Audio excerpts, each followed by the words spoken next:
আকাশে ডানা মেলে উড়ার স্বপ্ন সবারই থাকে। যদি সেই স্বপ্নটা সত্যি হয় তখন কেমন লাগে? হ্যালো এভরিওয়ান, আজকে আমি আপনাদের সাথে শেয়ার করব প্রথমবার প্লেনে উঠে কেমন লাগে সেই অভিজ্ঞতাটা। আমরা প্রথমবার প্লেনে উঠেছিলাম কক্সবাজার টু ঢাকা এয়ারপোর্টে। আমরা এখানে কক্সবাজার এয়ারপোর্টে সবাই লাইন ধরে প্লেনে উঠলাম। দেখতে পাচ্ছেন সবাই লাইন ধরে প্লেনে উঠছে, অনেকেই ছবি তুলছিল।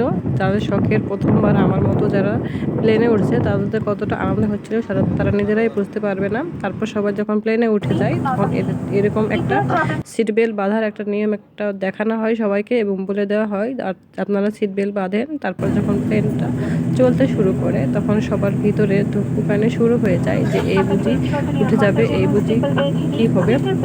যারা প্রথমবার প্লেনে ওঠে তাদের এর মুহূর্তটা যে কতটা মজার বা কতটা আনন্দের তা শুধু সেই বুঝে। যারা কখনো প্লেনে ওঠেনি তারা এই আনন্দটা বা এই ফিলিংসটা কখনো অনুভব করতে পারবেন না।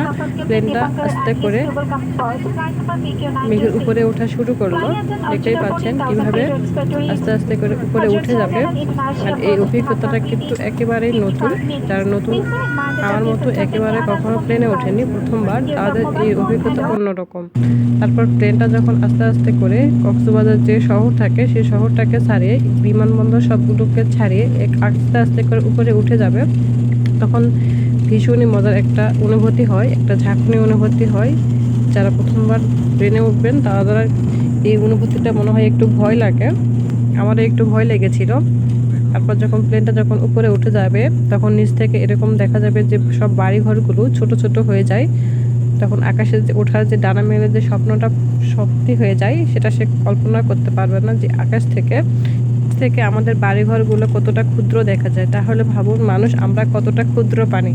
এই মানুষ আমরা এতটাই ক্ষুদ্র প্রাণী যে নিজেকে নিয়ে অহংকার করার মতো কিছুই নেই। তারপরে আমরা কক্সবাজার যে সমুদ্র সৈকত সেই কক্সবাজারের উপর দিয়ে সাগরের উপর দিয়ে ভেসে চললাম অজানার এক উদ্দেশ্যে। আমাদের উদ্দেশ্য ছিল ঢাকা এয়ারপোর্ট। আমাদের জানালাটা যে একটু অপরিষ্কার ছিল, মেঘ রোদ প্রচণ্ড বাইরে রোদ ছিল, এই জন্য আমরা তেমন দেখতে পাচ্ছিলাম না।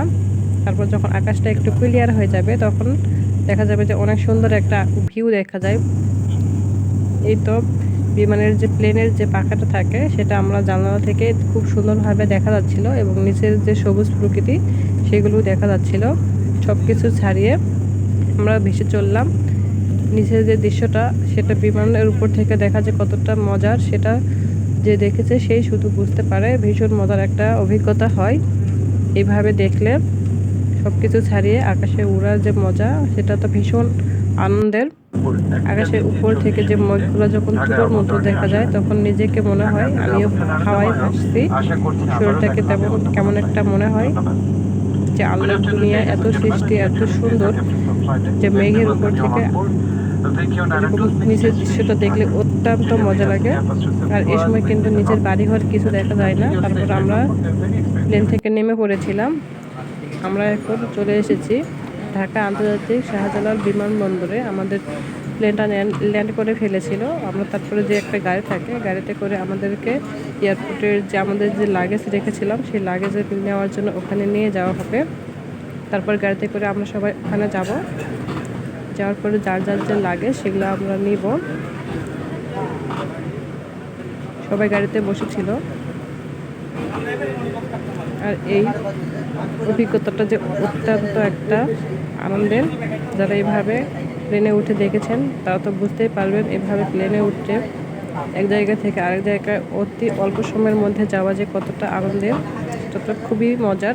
যারা বাস জার্নি করতে পারেন না তারা অবশ্যই একবার হলেও প্লেনে উঠে দেখবেন কতটা মজা লাগে। ভীষণ মজার একটা অভিজ্ঞতা হয়। সো ভিউয়ার্স, দেখেন কীভাবে সব কিছু ছাড়িয়ে অনেক দূর আমাদেরকে নিয়ে এসেছিল। বাসে করে এসেছিলাম, প্রায় 2-3 মিনিটের মতো লাগে। আমাদের যেখানে বিমানটা ল্যান্ড করেছিল সেখান থেকে এয়ারপোর্টের ভিতরে ঢুকতে প্রায় 2-3 মিনিটের মতো সময় লেগে যায়। আর এই সময়টা আমি পুরোটা ভিডিও করে নিয়েছিলাম যাতে একটা স্মৃতি হয়ে থেকে যায় সারা জীবনের জন্য। এই তো আস্তে আস্তে করে আমরা নেমে পড়ে যাব কিছুক্ষণের মধ্যেই। অনেকটাই কাছে চলে এসেছি। তারপর কেমন লাগলো অবশ্যই কমেন্ট করে বলবেন। প্রথমবার প্লেনে ওঠার অভিজ্ঞতা সত্যিই অসাধারণ ছিল।